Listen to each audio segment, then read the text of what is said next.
Good morning, 6th class.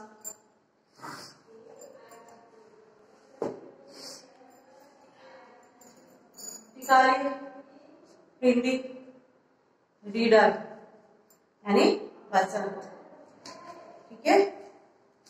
इसमें पूरा हो चुका था कंप्लीट फर्स्ट वाला चैप्टर। इसमें आज हम पढ़ेंगे सेकंड चैप्टर बचपन। क्या है हमारा? बचपन।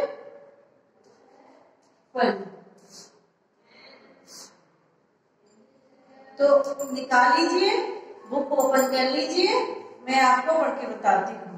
बचपन, वो जो लेखिका है जो है इसमें, वो अपने बचपन के बारे में आपको बताइए। मैं तुम्हें अपने बचपन की ओर ले जाऊंगी। मैं तुमसे कुछ इतनी बड़ी हूँ कि तुम्हारी दीदी भी हो सकती हूँ, तुम्हारी नानी भी, बड़ी बुआ भी, बड़ी मौसी भी। परिवार में मुझे सभी लोग जीजी कहकर ही पुकारते हैं। जीजी, जैसे कि पहले बहुत से लोग कहते थे ना कि एक जो है बड़ी होती है तो उनको सभी लोग चाची कहते हैं या जीजी कहते हैं या बाईसा कहते हैं, कुछ ऐसे शब्द कहते होगा। इसमें क्या है, इनको जीजी कहकर पुकारते हैं सभी लोग। हाँ, मैं इन दिनों कुछ बड़ा यानी उम्र में सयाना महसूस करने लगी हूँ। शायद इसीलिए कि पिछली शताब्दी में पैदा हुई थी। मेरे पहनने ओढ़ने में भी काफी बदलाव आए हैं। पहले मैं रंग बिरंगे कपड़े पहनती रही हूँ, नीला, जामुनी, ग्रे, काला, चॉकलेटी। अब मन कुछ ऐसा करता है कि सफेद पहनो, गहरे नहीं हल्के रंग। मैंने पिछले दशकों में तरह तरह की पोशाकें पहनी हैं। पहले फ्रॉक, फिर निक्कर, वॉकर, स्कर्ट, लहंगे, गरारे और अब चूड़ीदार और घेरदार कुर्ते। अब क्या करती है वो? चूड़ीदार और घेरदार कुर्ते की पहनना पसंद करती है। बचपन में कुछ फ्रॉक तो मुझे अब तक याद है। क्या करिए, जो बचपन में जो कुछ फ्रॉकें जो पहनती थी उसमें से कुछ फ्रॉकें तो उन्हें अभी तक भी याद है, ठीक है। तो हल्की नीली और पीली धारी वाला फ्रॉक, गोल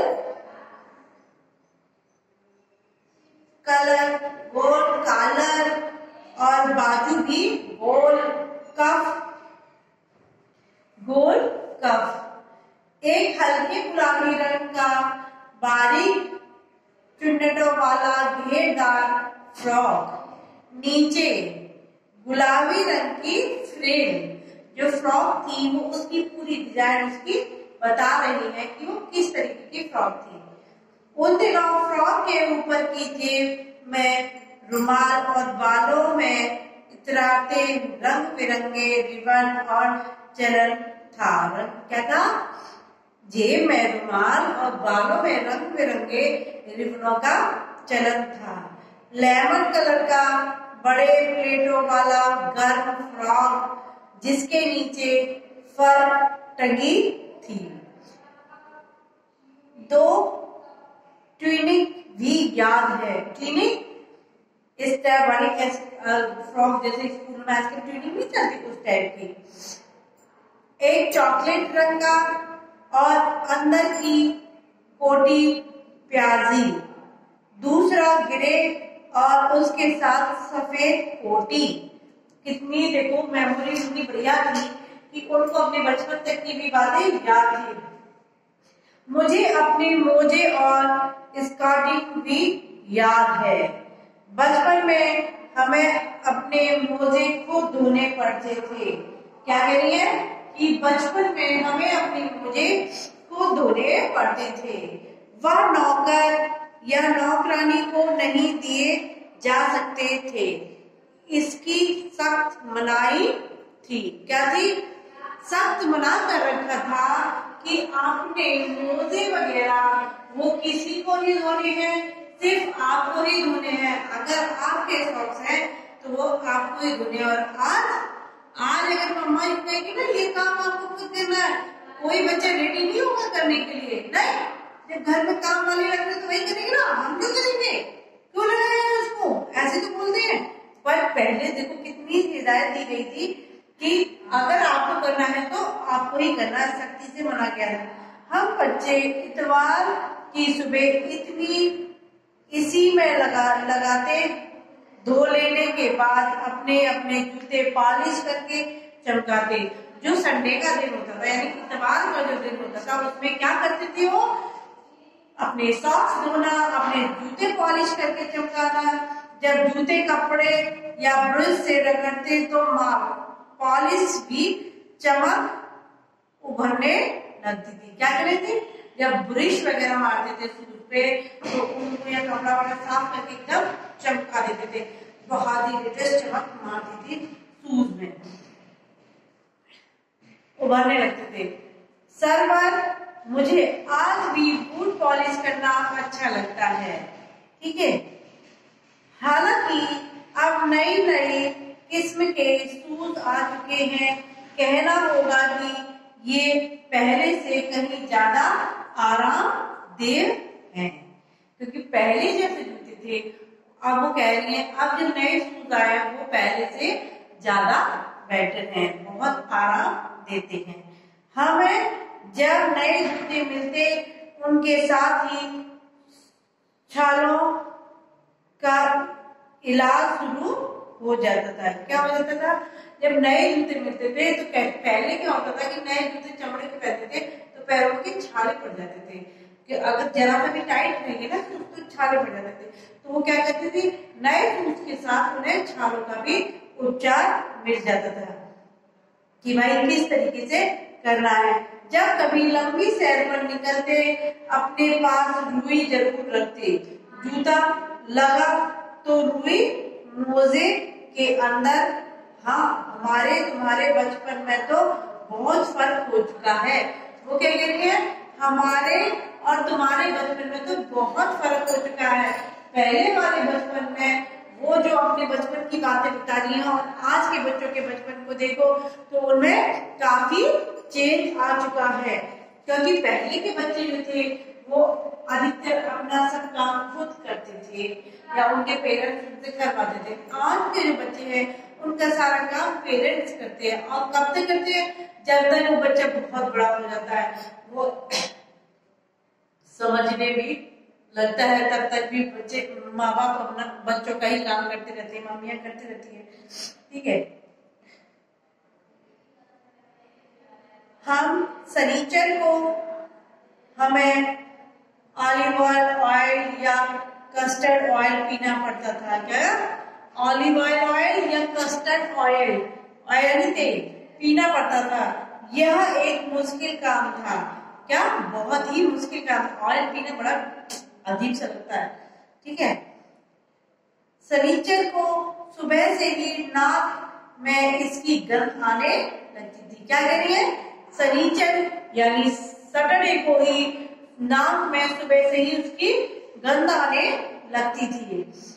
छोटे शीशे के गिलास जिन पर ठीक खुराक के लिए निशान पड़े रहते, उन्हें देखते ही मिचली होने लगती। मुझे आज भी लगता है कि अगर हम ना भी पीते वह शनिवारी दवा तो कुछ ज्यादा बिगड़ने वाला नहीं था, सेहत ठीक ही रहती। वो जो ऑयल मस्टर्ड ऑयल वगैरह पिलाया जाता था वो इसलिए पिलाया जाता था कि बच्चों की सेहत एकदम फिट रहे, बच्चे फिट रहे। तो क्या कह रही है? अगर हम वो शनिवार वाली दवा ना भी पीते तो ऐसा कुछ नहीं था कि सेहत पे कुछ असर पड़ता, हम आज भी फिट रहते, ठीक रहते। तुम्हें बताऊंगी कि हमारे समय और तुम्हारे समय में कितनी दूरी हो चुकी है। यहाँ तक कि बचपन की दिलचस्पी भी बदल गई है, बचपन की भी दिलचस्पियां बदल गई हैं। याद रहे उन दिनों कुछ घरों में ग्रामोफोन थे। ग्रामोफोन कैसे थे? जो पहले वो अजीब तरीके के होते थे ना, इधर से चोंच निकले उधर से चोंच निकले, जैसे कि वो ऐसे बातें करते थे यूं करके, ऐसे ऐसे बातें नहीं करते थे, उस टाइप की से, उस टाइप ग्रामोफोन थे। रेडियो और टेलीविजन नहीं थे, यानी उस टाइम कोई टेलीविजन नहीं, कोई रेडियो नहीं, कोई गाना नहीं सुना, कोई टेलीविजन नहीं, कुछ नहीं था। हमारे बचपन की कुल्फी आइसक्रीम हो गई है। क्या? उनके बचपन की जो कुल्फी थी अब वो क्या हो गया? आइसक्रीम हो गई है। कचौड़ी समोसा पेटीज में बदल गया है, और सैतूत और फालसे और खसखस के शरबत कोक पेप्सी में। क्या कह रहे हैं? ये सब चीज इनमें बदल गई है जो पहले वो लोग खाते थे। ठीक है, उन दिनों कोक नहीं, लेमनेड, बिमटो मिलती थी। ठीक है, शिमला और नई दिल्ली में बड़े हुए बच्चों को बेंगर्स और डेविको रेस्तरा की चॉकलेट और पेटीज मजा देने वाली होती थी। हम भाई बहनों की ड्यूटी लगती शिमला मॉल में ब्राउन ब्रेड लाने की। ठीक है, तो अभी हम यहाँ क्या करेंगे? इसको स्टॉप कर देते हैं, यहाँ पैसे कर लीजिए, आगे हम कल पढ़ाएंगे। ठीक है, तो अभी आपको क्या करना है? जितना मैंने आपको पढ़ाया है ना, 5 सेकेंड, ये आपको रीड करना है और अच्छे से समझना है। आपको समझ के पढ़ना है। अगर आप समझ के पढ़ोगे तो आपकी समझ में आ जाएगा, और नहीं समझ के पढ़ोगे तो कुछ भी समझ में नहीं आएगा। तो फिर आप यही देखते रहोगे कि इसको कैसे करना है, क्या करना है, नो प्रॉब्लम। तो इसलिए एक एक चीज को आप समझे, अपने घर पे पढ़े, और जो फर्स्ट चैप्टर के क्वेश्चन आंसर है उनको याद करना है। ठीक है, चलो चलेगा। ठीक है, ओके, बाय, टेक केयर।